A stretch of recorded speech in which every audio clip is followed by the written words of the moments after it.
And third, he said this one, not Kapilada's teachings. So all these three actually teach detachment from material sense gratification and attachment to Krishna in devotional service. And Kapilada specifically talks about the entire science of devotional service. So, so these sections uh, are very special. Another good special thing is this is the only chapter in the entire Bhagavatam, uh, this third kind of 25th chapter, on which Srila Prabhupada spoke lectures on the first 30 verses, one by one. There is no other chapter of Bhagavatam on which Prabhupada has spoken like uh, a series of lectures on like 30 verses, as many as 30 verses. No. Of course, Prabhupada has written all these things, but as far as speaking, but Prabhupada spoke on this chapter, which means Prabhupada somewhere gave quite a lot of importance to Kapila Dev section. And a lot of other lessons we already discussed from this chapter as well yesterday, last time. So let's begin this chapter. Om Namo Bhagavate Vasudevaya. Om Namo Bhagavate Vasudevaya. Namo Bhagavate Vasudevaya. Om Namo Bhagavate Vasudevaya. Namo Bhagavate Vasudevaya. Om Namo Bhagavate Vasudevaya. Om Ajnantimirandhasya Jnananjana Shalakaya Chakshurunmilitam Yena Tasmai Shri Gurave Namaha Nama Om Vishnupadaya Krishna Pristhaya Bhutale Srimate Bhaktivedanta Swamin Iti Namine Namaste Saraswati Deve Gauravani Pracharine Nirvishesha Shunyavadi Paschatya Deshatarine वाञ्छाकल्पतरुभ्यश्च कृपा सिन्धुभ्य एव च पतितानां पावनेभ्यो वैष्णवेभ्यो नमो नमः जय श्री कृष्ण चैतन्य प्रभो नित्यानन्द श्री अद्वैत गदाधर श्रीवासादि गौरभक्तवृन्द हरे Krishna Krishna Krishna Hare Hare Hare Ram Ram Ram Hare Hare. Next one. So, Prabhupada has titled this chapter The Glories of Devotional Service. And Vishwanath Chakravarti has titled the chapter as Sankhya Yoga. Sankhya Yoga is equivalent to devotional service. So he says two understandings of or two purposes of Sankhya Yoga. One is, as we discussed last time, with the example of uh, sweet rice at length, that how uh, if we break down any element, any composition like sweet rice into its elements, like raw rice and all this stuff, then the attraction is not that much. And second, he says that when we have this illusion that I am the body, or there is a lot of enjoyment in woman's body. So he says that when you break down and when you see the elemental composition, you actually start wondering where is the pleasure. There is no source of pleasure. That means it was only illusion or moha in my mind, which is placed by the illusory energy of the Lord. So, and then it becomes very crystal clear that we have the spirit soul. We have discussed that 24 elements and 25th is the soul and 26th is the super soul. So, so let's see this chapter. Shaunaka Uvacha Shrivaja Kapilastatva Kapila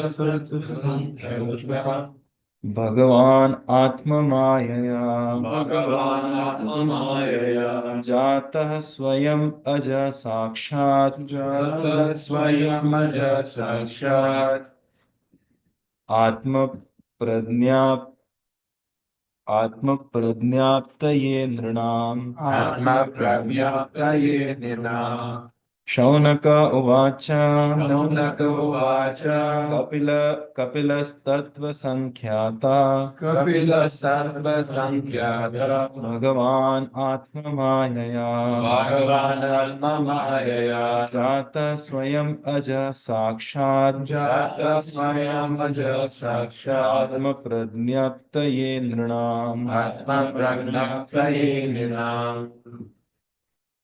Couple of differences.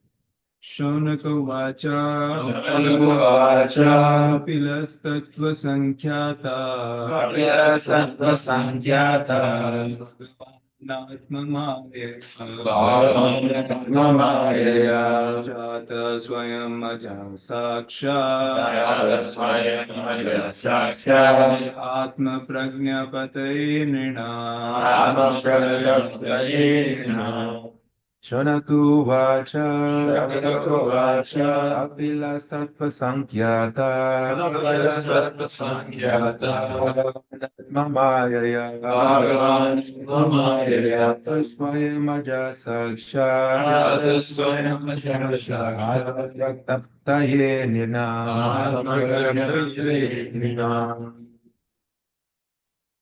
Translation.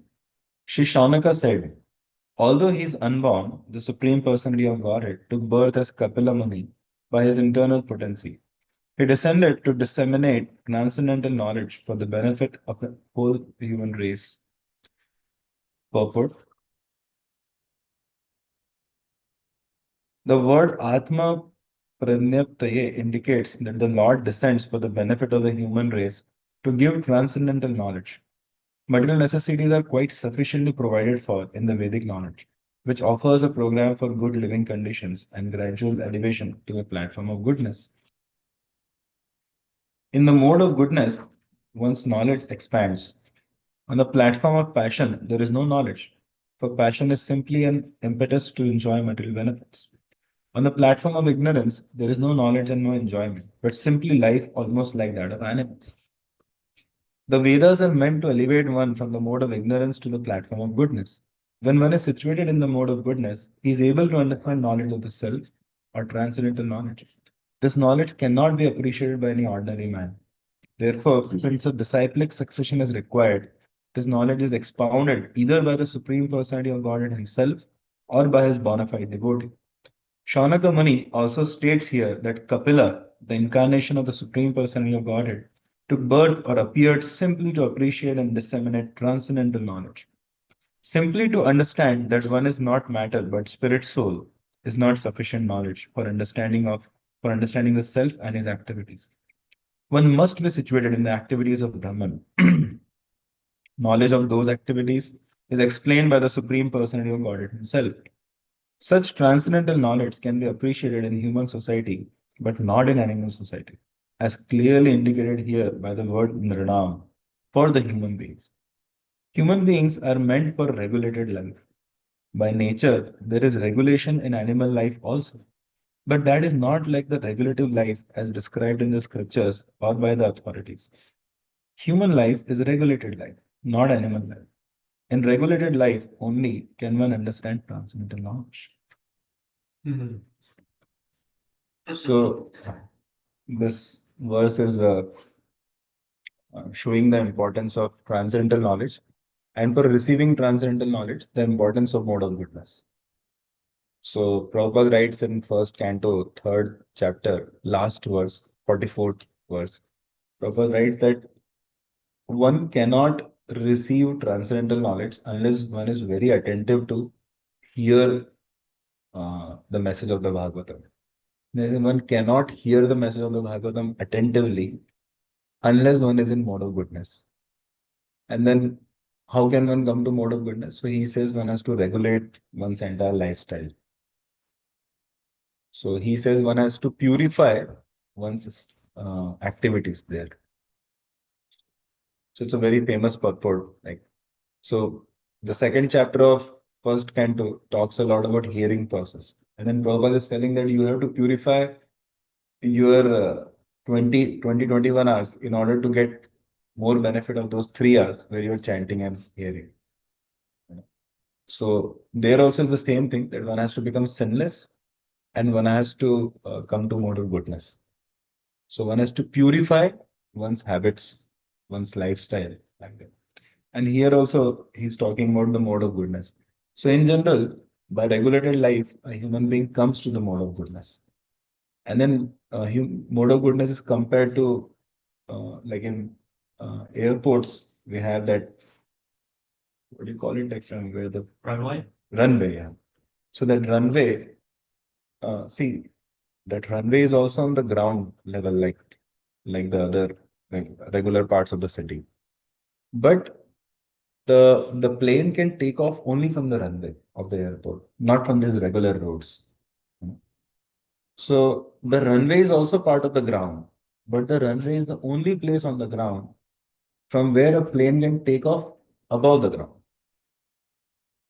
Similarly, mode of goodness is the best part of is the best of the bad bargain of material existence. It is also material, but it is only goodness from where one can take off to transcendence. So just like the runway, because from there the plane can take off and it can fly up in the air. So especially for sadhakas in our Vaishnava sampradaya, and all the more specifically for brahmacharis, mode of goodness is highly recommended. Although one should not be so attached to it that when one is when there is a situation to surrender, so one still sticks on to mode of goodness. That's not appreciated. Like sometimes in festivals and all, especially in India, I don't know about America. I've never been like on any Janmashtami in America, but on in India, like festivals like Janmashtami, Ram Navami, so most of the devotees they have to be awake till like 1 a.m., 2 a.m. Even oftentimes entire night because so many guests and visitors. And the altar is also open till 1 a.m. So at that time, one cannot say that no, I have to be in mode of goodness because that is already transcendence when we are serving Krishna. Yet our body and mind are not transcendental. So, except for such kind of emergencies or exceptions, in general, a devotee is um, highly recommended to be regulated.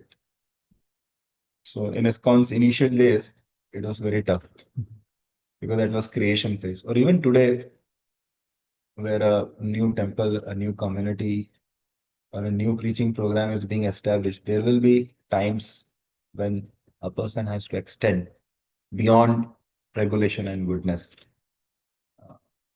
At the same time, as far as possible, one should try to be regulated in order to have goodness. At least the regulation in quality is definitely, uh, I mean, without a question, like one has to be. So, like four regulative principles. So there are regulations in quality, and then there is a regulated lifestyle, which is a regulation in quantity.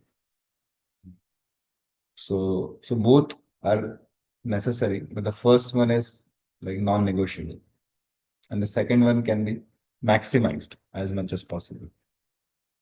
So when Srila Prabhupada saw, I believe it was in 68 or 69, he saw that many devotees are falling prey uh, to late nights and you know overeating and then unable to chant their rounds in the morning.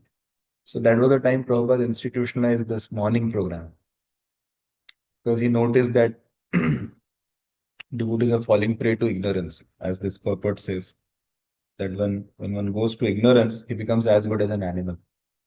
And it becomes very difficult for him to figure out what to do, what not to do.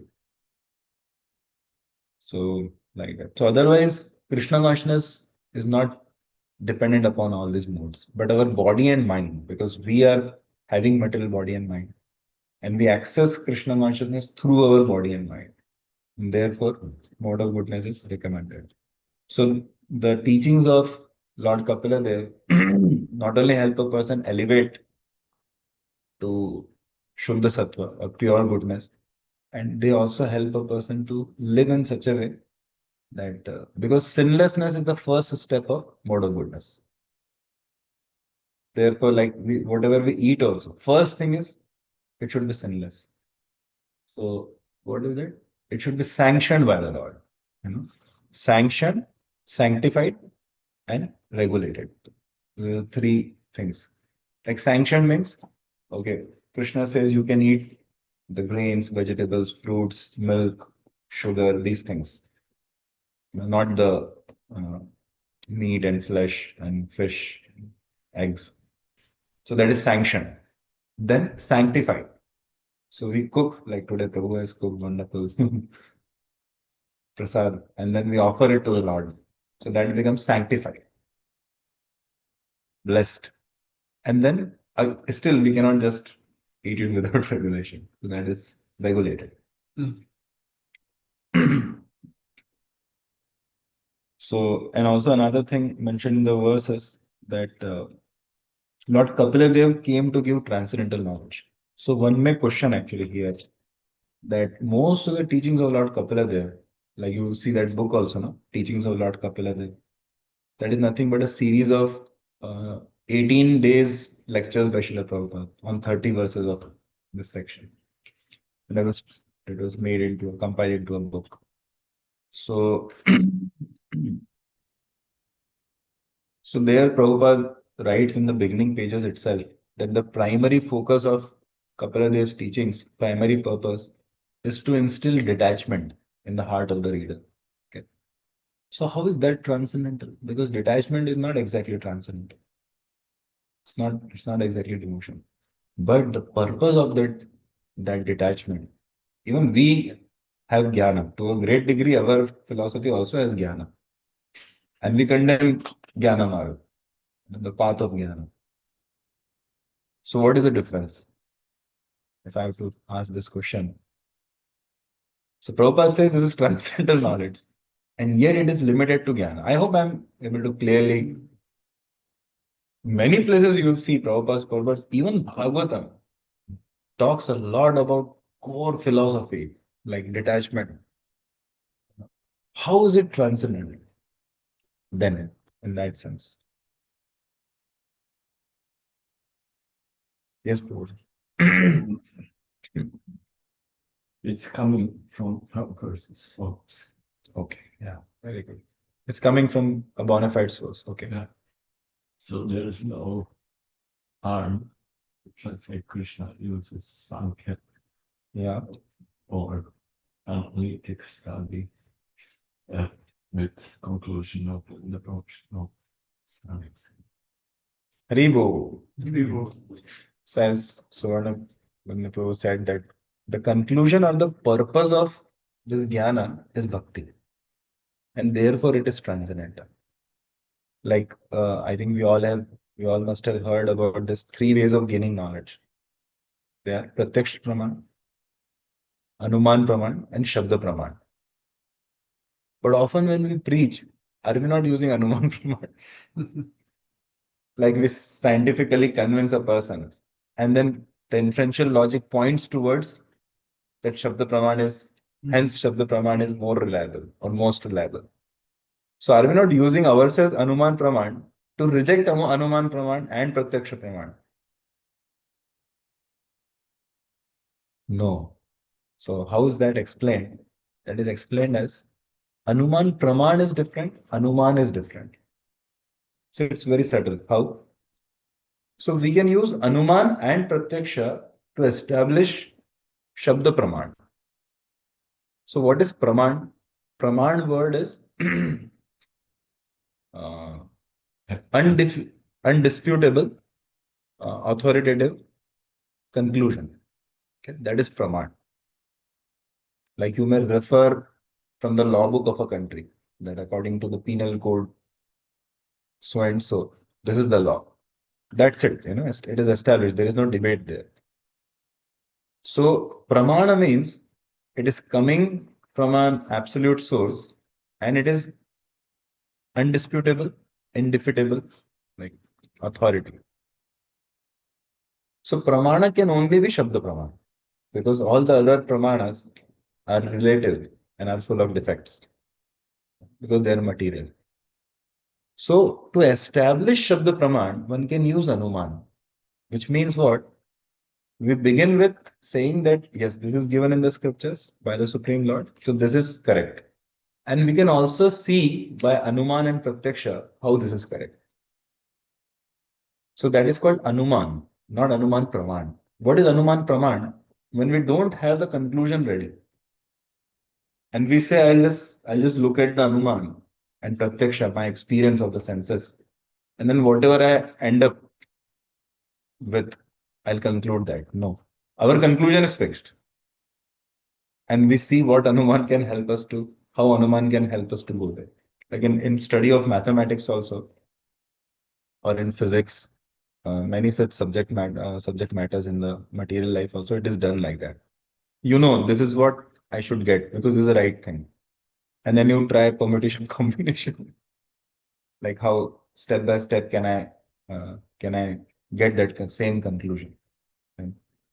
So is it relatable? Yes. Yeah, like that. So that's how. So here, this knowledge is also transcendental, although it is more focused upon creating detachment. But that detachment also, of course, Kapila has also described devotional service very beautifully. But a good part of his teachings are more about detachment.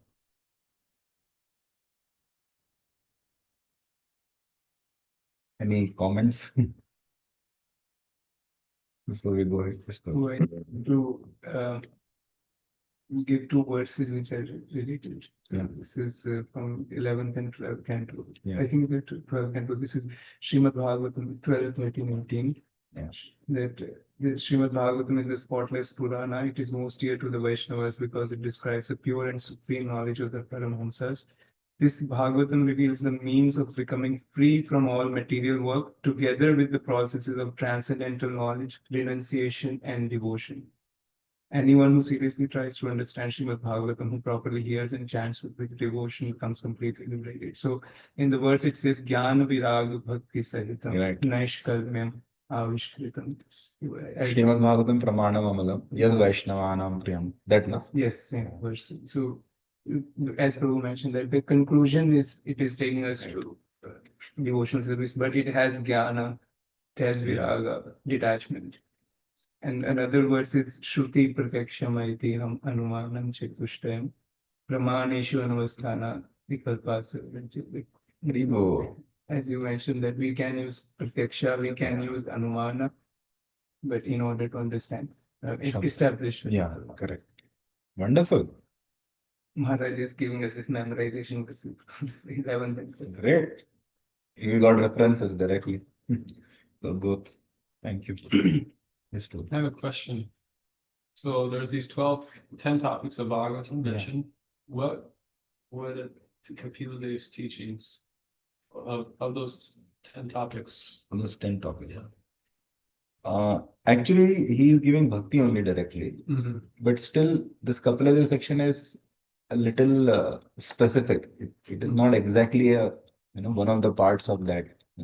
So Bhagavatam, in general, has bhakti only, and there are, as you said, like different cantos have different topics.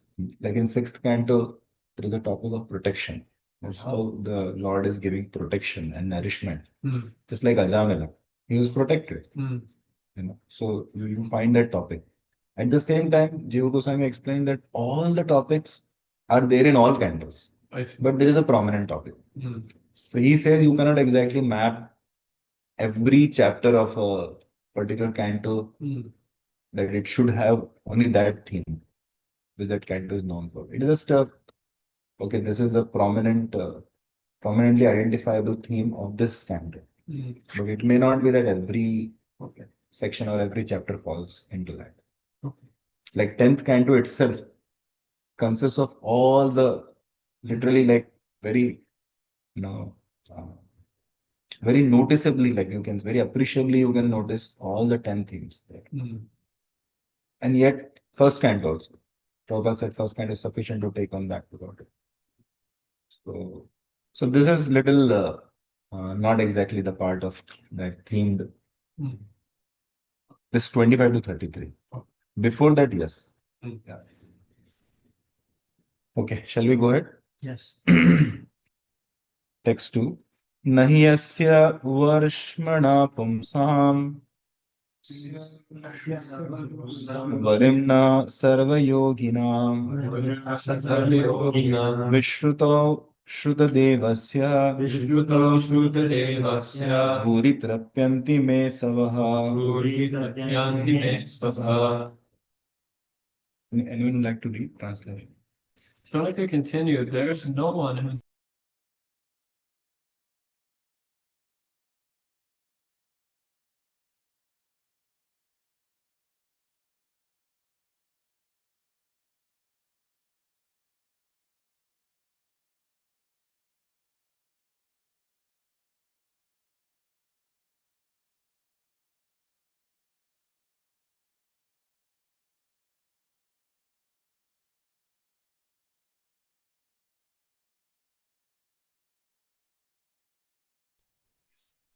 all the living entities, both Vishnu Tattva and Jiva Tattva, are subordinate to the supreme personality of God and Krishna. Same concept is confirmed here. Ahiyasya Varshamam Purusam. Amongst the living entities, no one can surpass the supreme personality of God. No one is richer, more famous, stronger, more beautiful, wiser, or more renowned than he. These qualifications in the supreme God, cause of all causes. Yogis are very proud of performing wonderful feats, but no one can compare the supreme personality of God. Anyone who is associated with the Supreme Lord is accepted as a first-class yogi. Devotees may not be as powerful as the Supreme Lord, but by constant association with the Lord, they become as good as the Lord himself. Sometimes the devotees act more powerfully than the Lord. Of course, that is the Lord's confession. Also, he used here is the word Varimna, meaning the most worshipful of all yogis. To hear from Krishna is the real pleasure of the senses. Therefore, he is known as Govinda. For by his words, by his teachings, by his instructions, and by everything connected with him, he enlightens the senses. Thank you. Whatever. So, see, this is the essence of this verse. Very special thing that to hear from Krishna or to hear about Krishna is a real pleasure of the sense. So, there are many verses in the Bhagavatam which say that this hearing about Krishna or eagerness to hear about Krishna is the key to spiritual success. So, uh, there is a verse, Name Bharati. Name Bharati. You remember second canto? No, no, I didn't understand. Okay, it's a very beautiful verse. It says that Brahmaji is telling to Narada Muni that my mind and senses never fall prey to illusion. And whatever I say comes out to be true. A bold statement, you know, because I am always surrendered at the lotus feet of the Lord and I am always remembering the Lord by hearing.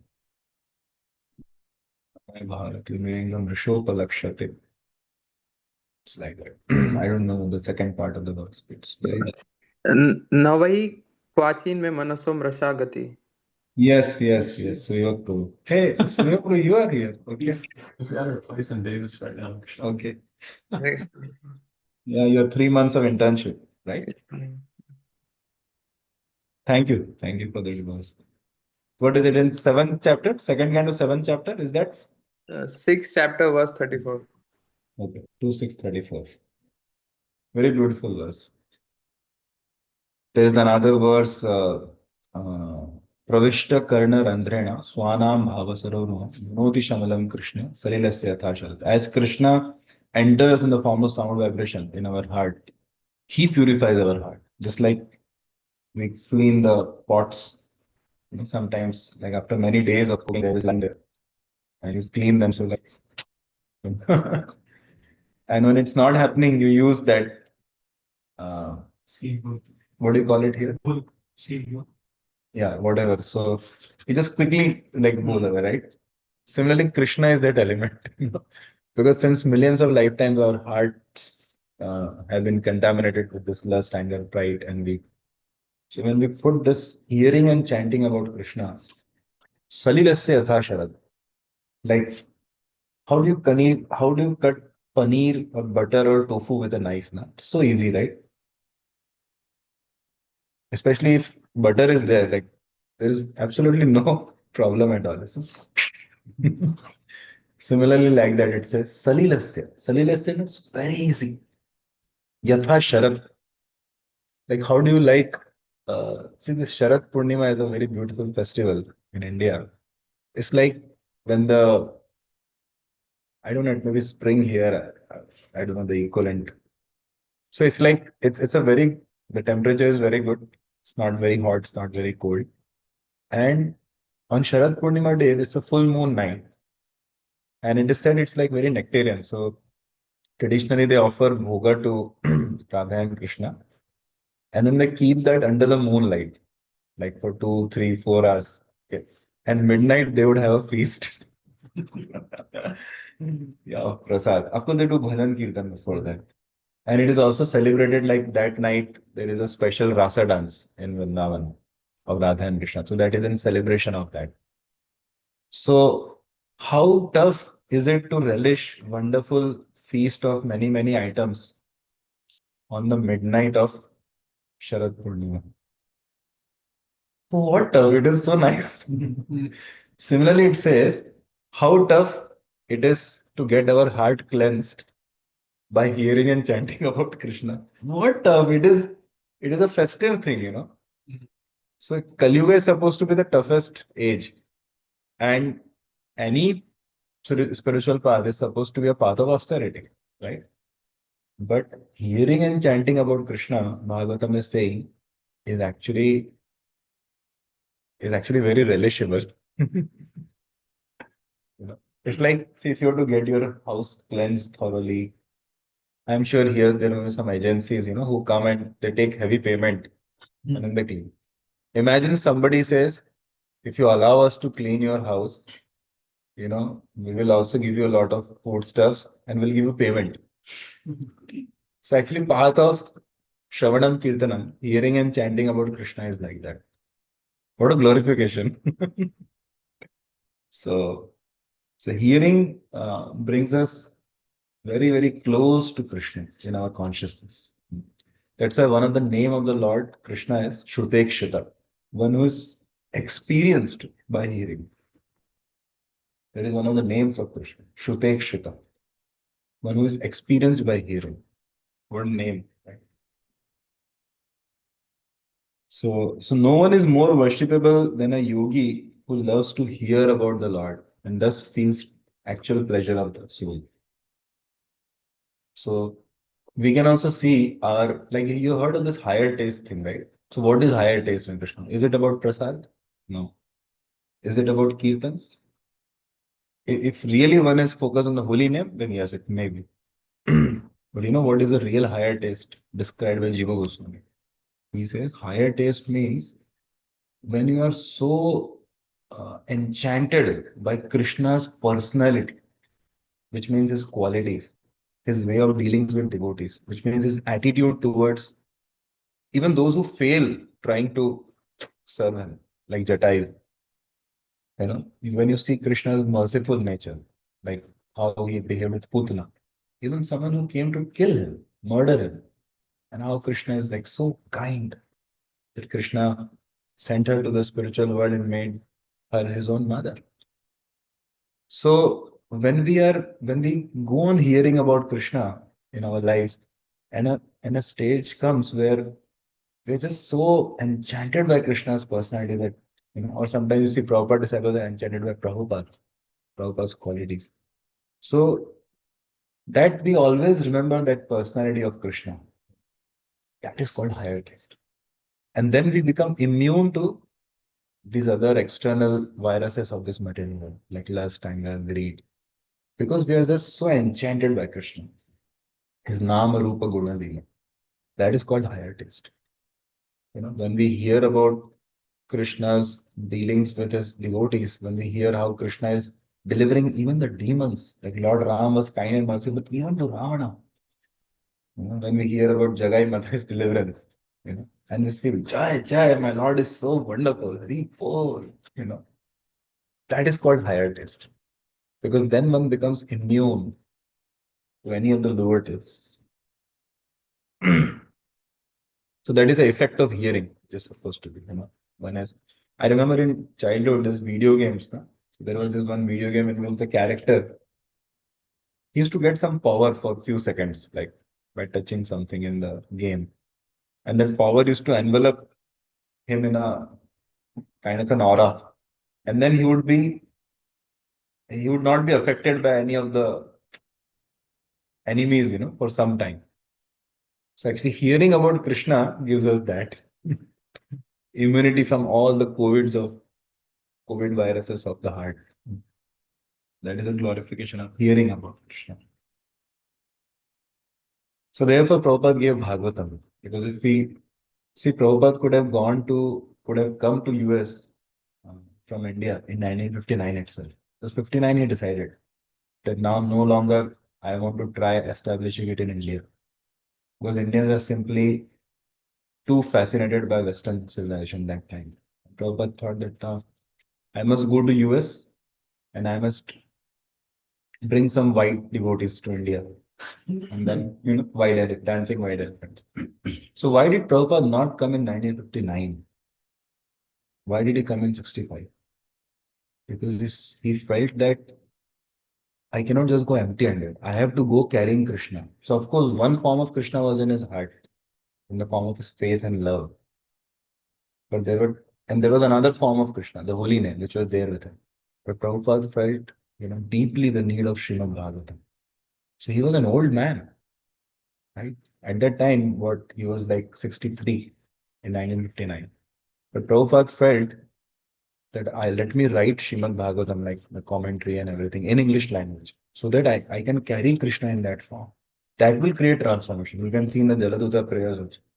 Prabhupada writes that if only the people out here in Western civilization who are filled with passion and ignorance, if only they can give submissive oral reception to this message of Bhagavatam, I am 100% confident their hearts will be transformed.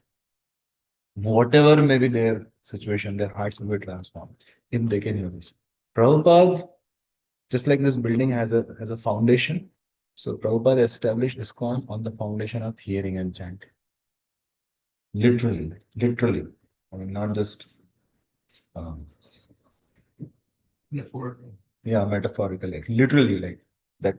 That was his confidence, then that were his weapons, and that was what he felt would be the composing elements, constitutional elements of ISKCON. And you see that same personality, Prabhupada, who even at an older age, still older age, like between 1966 to 77, he wrote so many cantos, right? While managing such a huge society. And he wrote Chaitanya Charitamrita, Krishna Bhog, and so many other books. That Prabhupada, it took 6 years for him to write the first canto because there was nobody to help, no funds, no assistance. And he was living in Vrindavan, which was not at all developed that time. So Prabhupada had to go to Delhi every week just to carry some few pages of manuscripts to that from ISBT bus stand, he would walk to Shadra. Of course, you may not know Delhi, but it's like so many kilometers actually. Because Prabhupada wanted to save money, he would just eat once in a day. And you would not even take like that bus or that auto rickshaw. Even that person, Surendra Kumar Jain, SK Jain, who was the owner of that printing company, huge printing company. He would just ask, Swamiji, have you eaten anything since morning? And Prabhupada would just like kind of side the question. Oh, I usually take in the lunch only directly. But he could clearly understand. Swamiji is old man.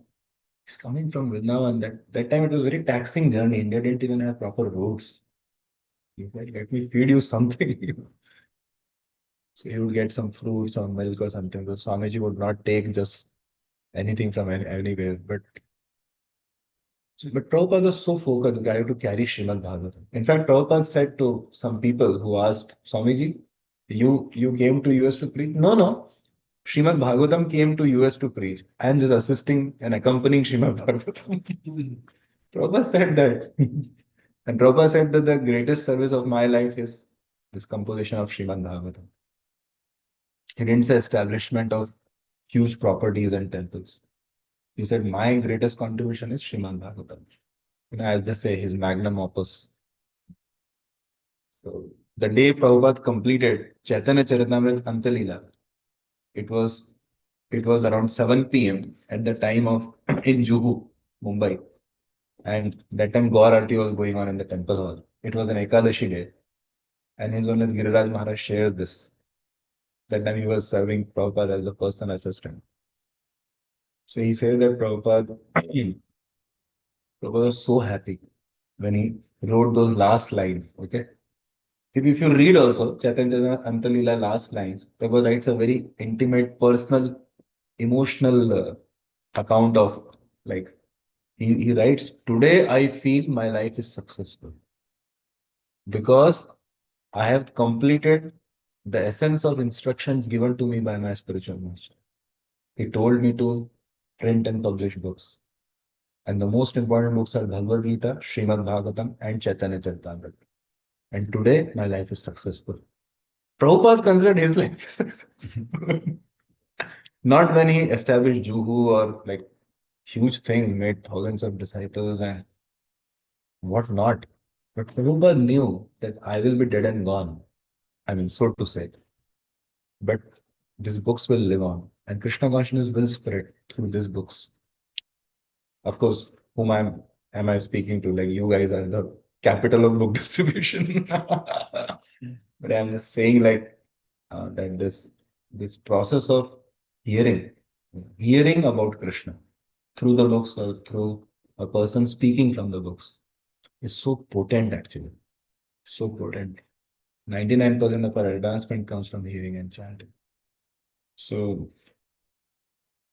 So therefore, that is what we are looking for actually. I remember Rajesham was asking us like 4 years back, 5 years back, when he began talking about US youth outreach, BYS and all. Took some meeting with some of us and was saying, so what all of you feel, how that time it was just a puzzle for us. We had no idea, like none of us had been here and seen it.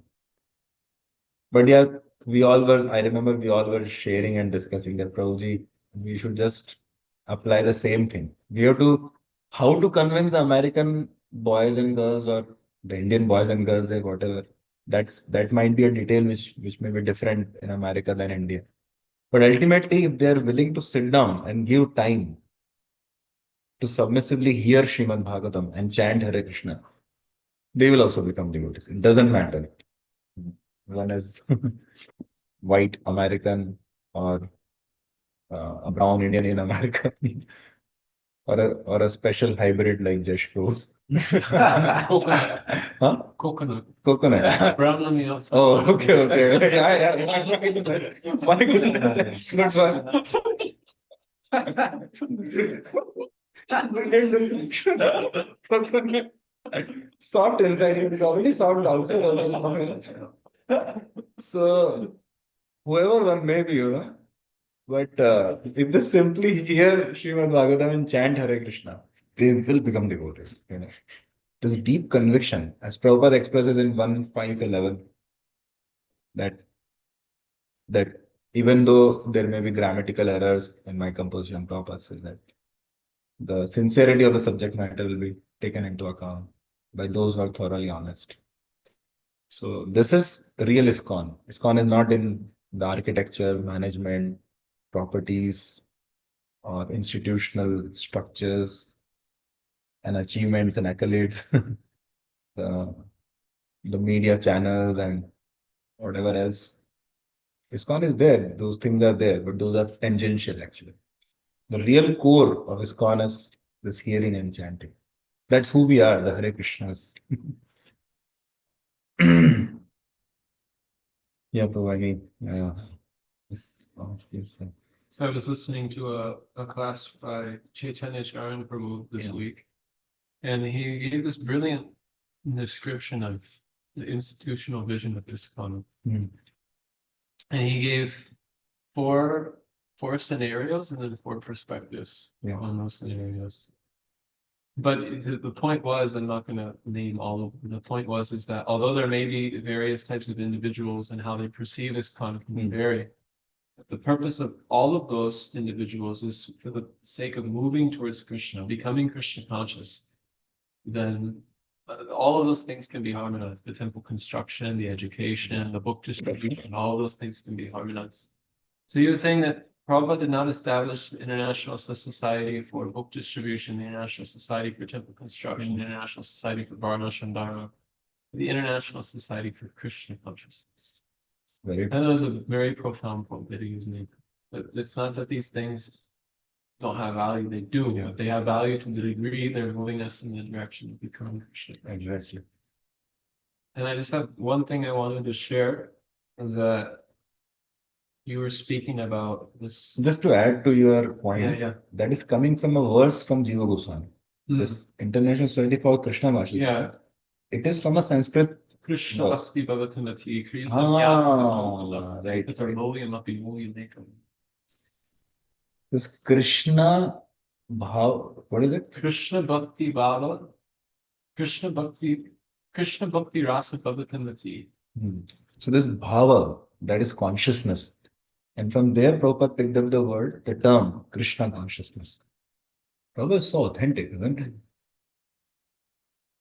So you were just mentioning this point of hearing and chanting, how Prabhupada built the Yeah. foundation. And I had a conversation with Bhagavat Ashray Prabhu this week, Prabhupada disciple, one of my Guru Maharaj's very Yeah. close friends. So he told me to read this letter from which Prabhupada wrote to Brahmananda. I won't read the whole thing, but I can post it maybe in a group chat and everyone can read it on their own. But I will read this thing. He said, that is preaching, cooking, writing, talking, chanting, everything, one man's show. I never thought about the audience. I was prepared to chant if there was no man to hear me. The principle of chanting is to glorify the Lord and not to attract a crowd. If Krishna hears nicely, then he will ask some sincere devotee to gather in such a place. Sure. So if you just put the pure vibration out there, then Yeah. Krishna says, oh, by the way, there's someone who's doing something really nice here. Why don't you go have a look? And imperceptibly, they'll go to that place. True. And that's why it's not a surprise that it's not like a material process to establish another branch of a company. You just go to a place, and you just hear and chant with faith in Krishna. Just want to glorify Krishna and let others also be included in that. And the magic works. The magic is, it's so wonderful actually. It's like Krishna showing to Arjuna in the 11th chapter, see, this is Virat Rupa. And these people who are on the side of Adharma, they're definitely going to be killed. Similarly, we know for sure what is the future. We just hear and chant and glorify Krishna. Just wonderful things will happen. Thank you.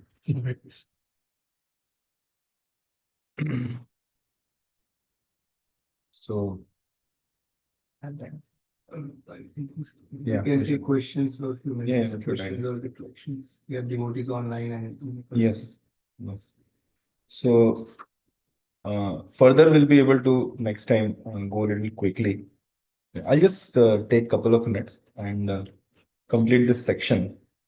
So, see, he says in text 3, therefore, please precisely describe all the activities and pastimes of the personality of Godhead, who is full of self-desire and who assumes all these activities by his internal potency. So here Shaunak Rishi is on the behalf of all the sages, they is saying, because the essence of life is to hear about Krishna and thus be deeply satisfied in the soul.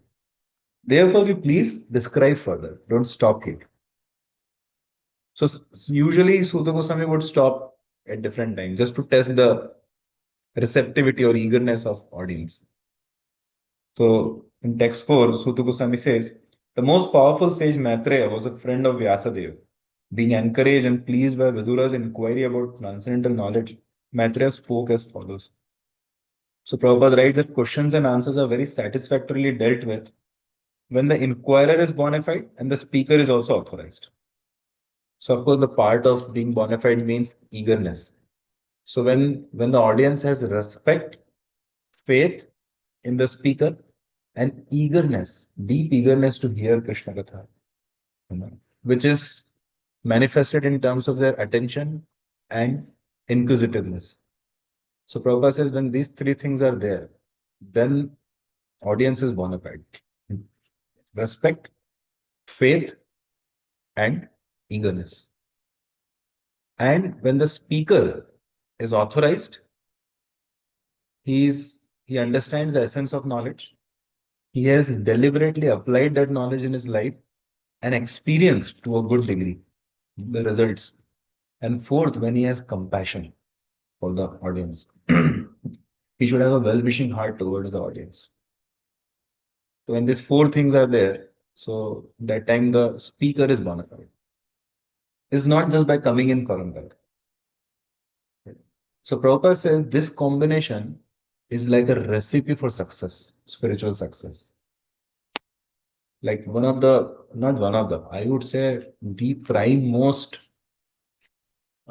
reason, cause of success of this ISV community is that these things between devotees and Vaishika Maharaj. I have seen devotees have respect, faith, and eagerness to it because they see him as a genuine Vaishnava consistently. And Maharaj himself is extremely bona fide and he is a very good example. He has that essence of knowledge and he has so much compassion and well-wishing heart for the devotee. And so you can see that the combination works powerfully. Just like Prabhupada gives an example somewhere that the combination is like that of a fertile wife and a potent husband. Prabhupada gives that example. So there will be very good kids, healthy kids. So the result will be very good. So therefore, Prabhu, sometimes in ISKCON, they do courses like Bhakti Shastri, Bhakti Vaibhav. They just send the devotees to Mayapur. The audience doesn't know the speaker, speaker doesn't know the audience. And often it is like a theoretical thing, like complete. And that doesn't bring much transformation or stable realizations in the hearts of the audience. Although on paper it's done. So therefore, truly, like you see, Gurukul education was given in such a way that like the students were sent to be under just almost like they were like kids of that Guru couple, you know, the Guru Mata and the Guru Dev. And they would be living together like one family, serving each other and practicing that life. And in that way, develop deep respect for each other. Even the wives, how were they so chaste that there was no question of divorce? In Sanskrit and Hindi, there is no word like divorce. Talak is an Urdu word. Divorce is an English word. Because there was no concept of separation in any relationship. What to say of husband and wife? Why? Because the wife would develop such deep respect with each passing day in the husband because of the spiritual qualities of the husband, the spiritual character of the husband. So when wife develops that respect and faith in the husband beyond the bodily interactions, then actually wife also becomes like a spiritual student. And then the combination of that husband and wife would take the entire family deeply ahead in spiritual life. Again, you can see example of Vaishnav Maharaj and Nilakula Maharaj. So many of Prabhupada disciples have seen this, like Sankarshan Das Adhikari Prabhu in Austin in his good way. Very, very good example. So, so this is the combination which is desired. And last verse for this section, fifth. Maitreya said, when Kardama left for the forest, Lord Kapila stayed on the strand of the Bindu Sarovar to please his mother Devahuti. Purport. In the absence of the father, it is the duty of the grown son to take charge of his mother and serve her to the best of his ability, so that she will not feel separation from her husband. And it is the duty of the husband to leave home as soon as there is a grown son to take charge of his wife and family affairs. That is a Vedic system of household life. One should not remain continually implicated in household affairs up to the time of death. He must leave. Family affairs and the wife may be taken charge of by a grown son. So, in our Prayagraj and Varanasi also, there are some devotees who are growing up grown to a good degree. That's why I am also able to move out.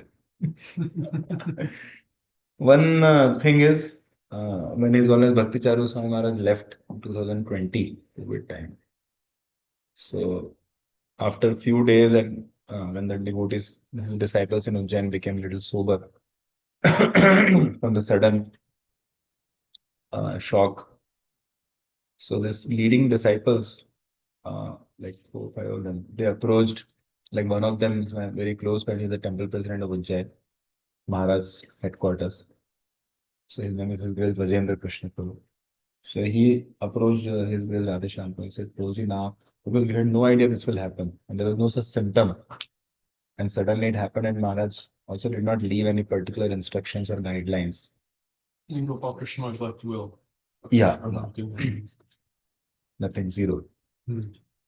So he asked that, Prabhu, now what is my duty? What should I be doing? Like, because Maharaj was my Diksha Guru, Shiksha Guru, mentor, counselor, closest friend, guide, everyone. I have no idea now what to do. And we all, like all the leaders, at that time, Radheshyam Prabhu gave a very interesting and enlightening answer. Just take few seconds. He said, is this even a question? He just laughed at it. Of course, not in a sarcastic way, but he said, Prabhu, it's very simple. Now, whatever your Guru Maharaj was doing or his mission was, you all just continue and take further responsibility. So that was Ujjain temple, that was the preaching, whatever program, then go and expand and take care of his disciples. And it was his Guru's mission, Prabhupada's mission. So he would like to all of you to continue with Prabhupada in center and take shelter of other God brothers and expand it. Just take responsibility of what all he was doing and organize everything and expand further. Take care of his disciples, his devotees, his projects. Expand. Means the point here is just like he's saying that it is the duty of the grown son that when the father departs, take care of mother because that mother was the responsibility of the father. So spiritually, that is a parampara system. The spiritual master can empower and bless a son who's or a disciple who's wanting to serve him further and take care of his anxieties. Hare Krishna. Good one. Na? So this is the first section of this chapter wherein Shaunakali Rishi are inquiring that please speak further about the teachings of Kapila Dev now. So because as we discussed the last time that the backdrop was Kardama Muni had left and now Kapila Dev is there to instruct or enlighten his mother Devavati. So see further. Hare Krishna. Hare Krishna. Thank you so much for your enthusiasm and inspiring me. This is Mohan.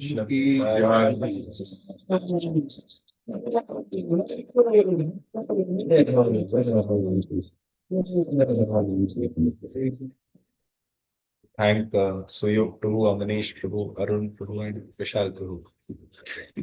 Yeah.